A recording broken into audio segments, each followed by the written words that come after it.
Crypto products and NFTs are unregulated and can be highly risky. There may be no regulatory recourse for any loss from such transactions.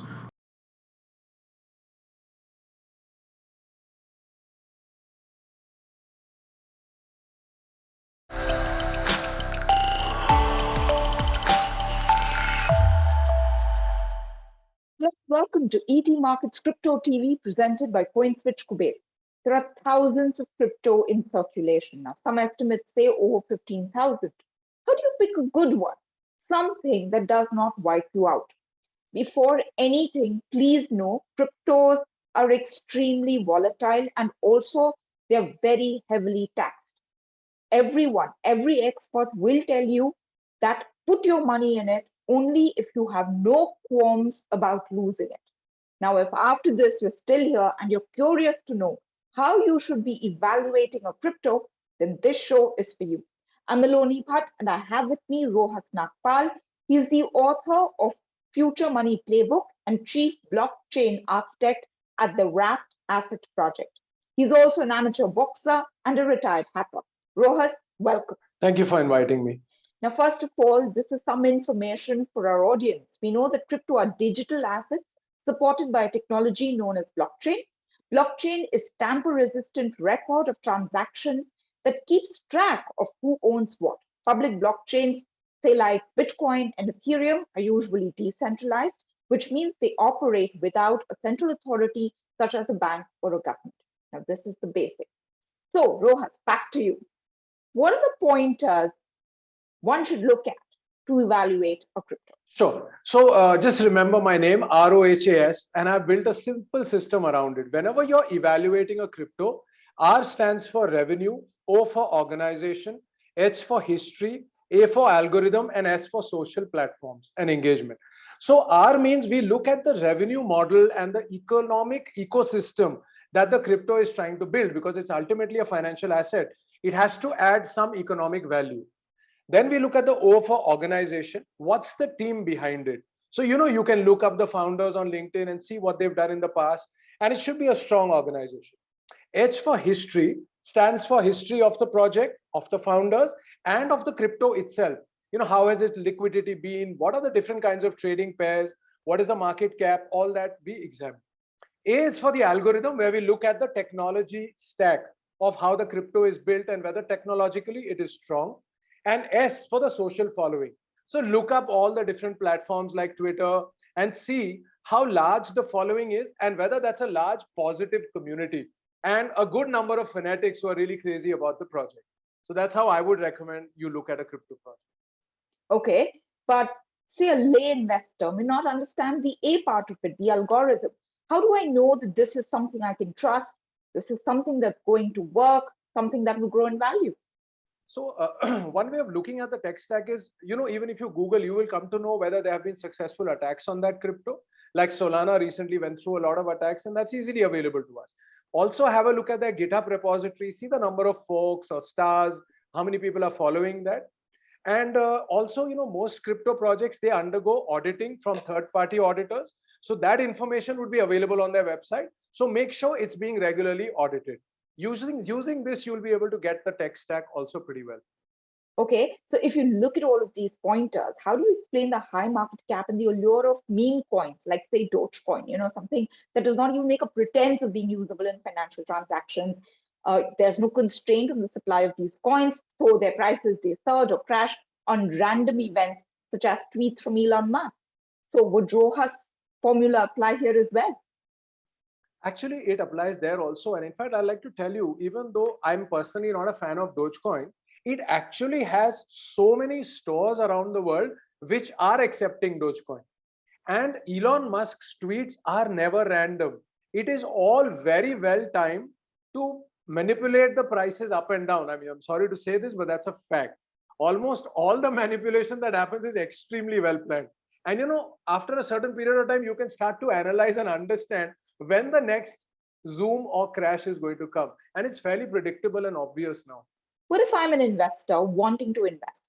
I've heard only of Bitcoin and Ether, and I don't have the bandwidth and the capacity to analyze a coin as per your method. Does it mean that I should not bother with crypto at all?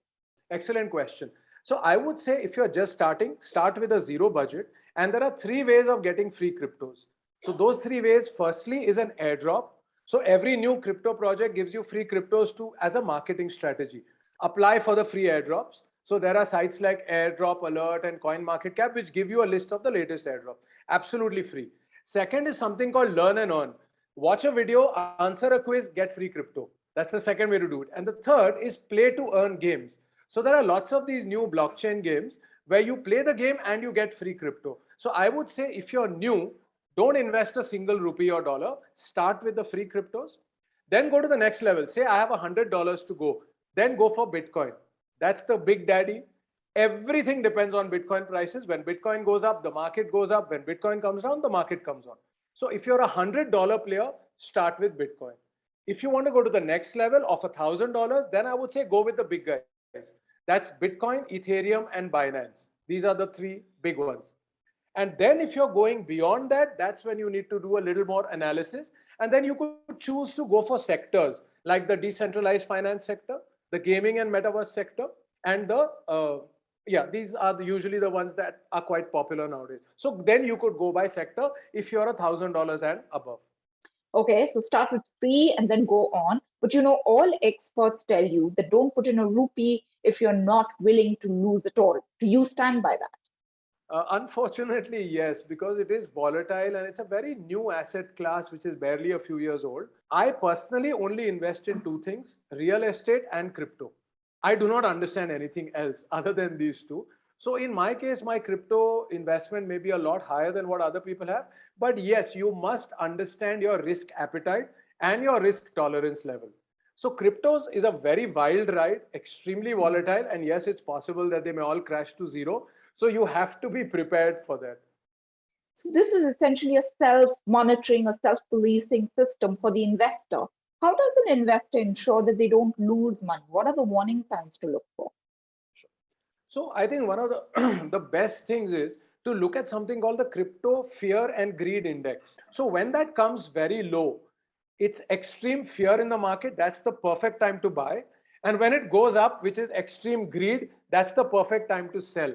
And this is a strategy actually even Warren Buffett has followed all his life. That when everybody is buying, you sell. When everybody is selling, you buy. And like I said, for the crypto market, that's fairly easy to guess. Unlike stock markets, crypto projects don't have financial statements to analyze. Yes, you've shown us the Rohas method, but how do I look for stability within the project? Yes, there is. So when it comes to decentralized finance or DeFi projects, the most important metric is called TVL, total value locked. That's the total amount of assets locked into that particular protocol or platform, and that is used to generate revenue and cash flows. So TVL is one very good option. If it is a non-DeFi kind of a thing, then look at market capitalization, which is similar to what's in the stock market. And usually I find projects which are a billion and upwards, billions of $1 billion and upwards in terms of market cap are better to invest in. So that's another very good metric that you could look at. And the third, if you're looking at a currency kind of a crypto, then look at the volume, which represents how much of that crypto has changed hands in the last 24 hours. That's a very good indicator.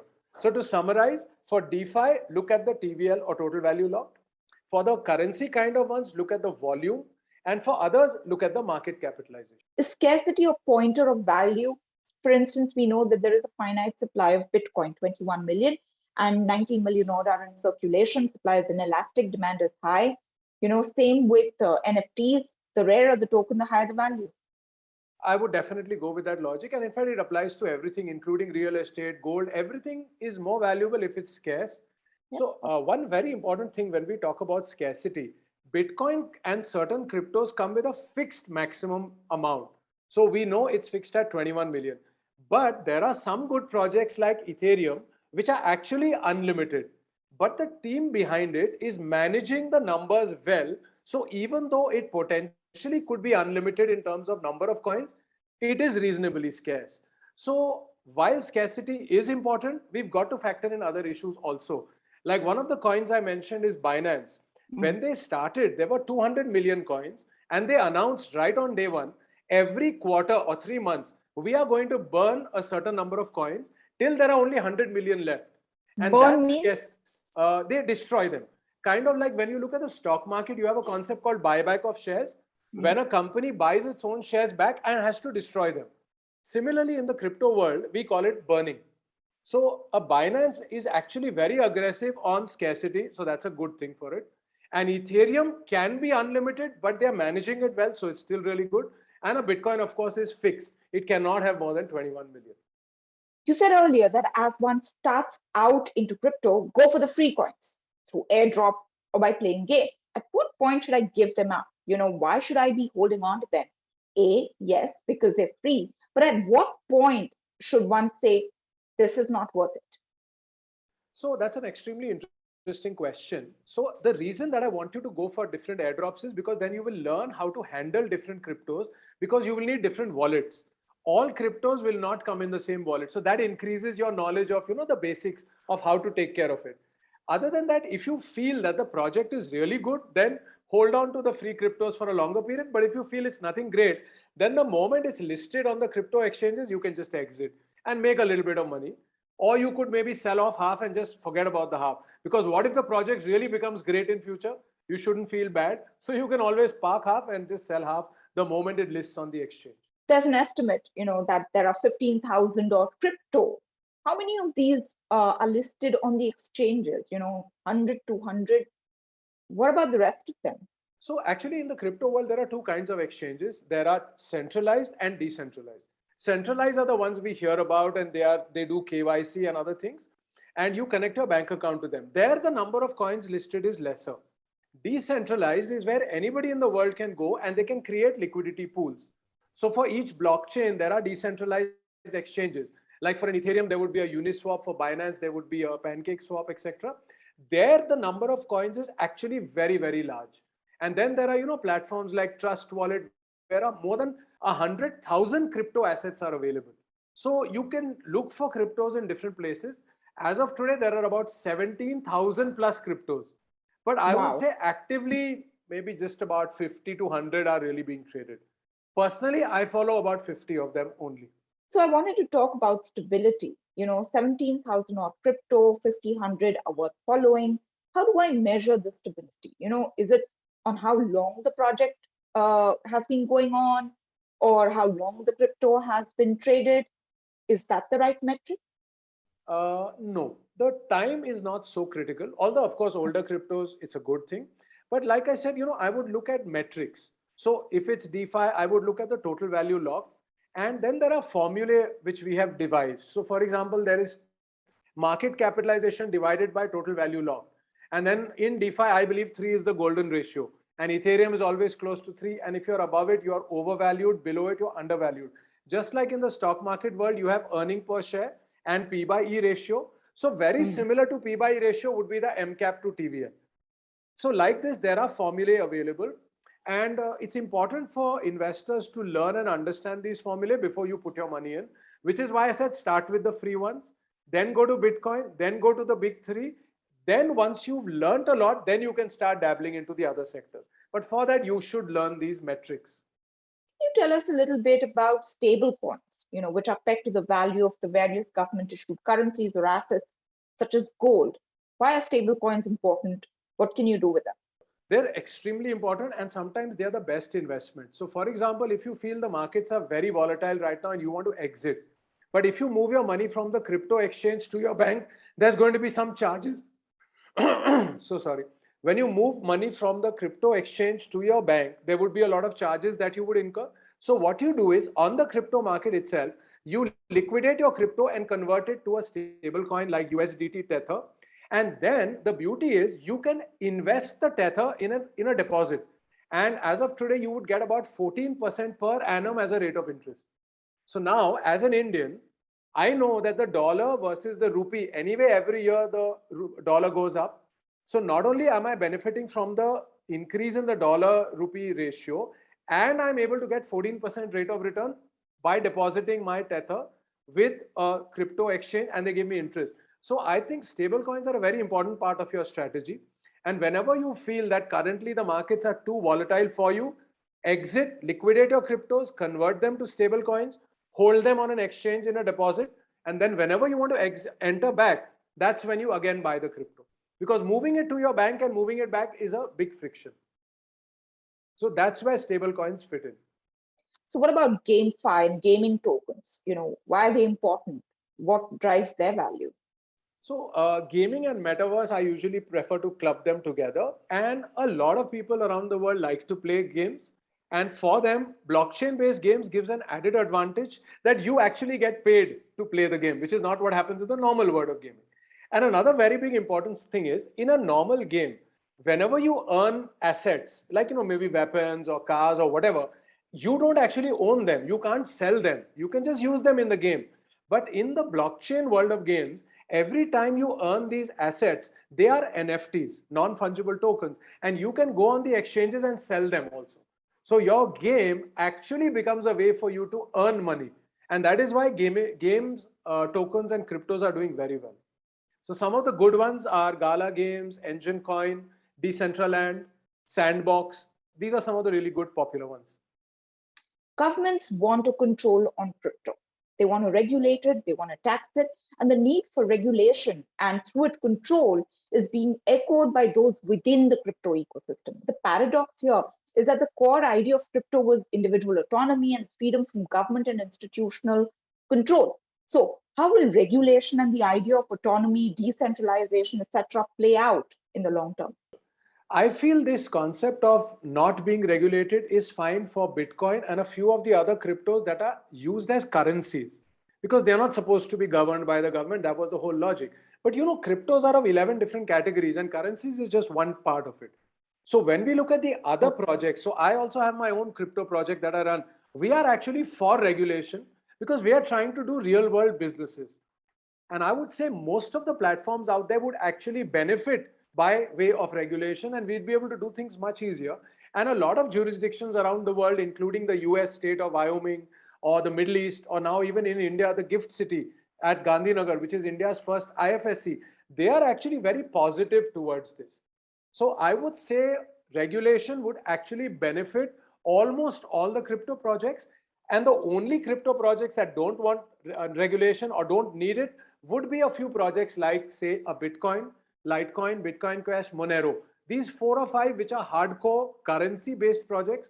Other than that, everything would benefit from regulation. That's my opinion. Rohas, thanks so very much for your time and for explaining to us how to evaluate different cryptos. Thanks for inviting me. Bye-bye.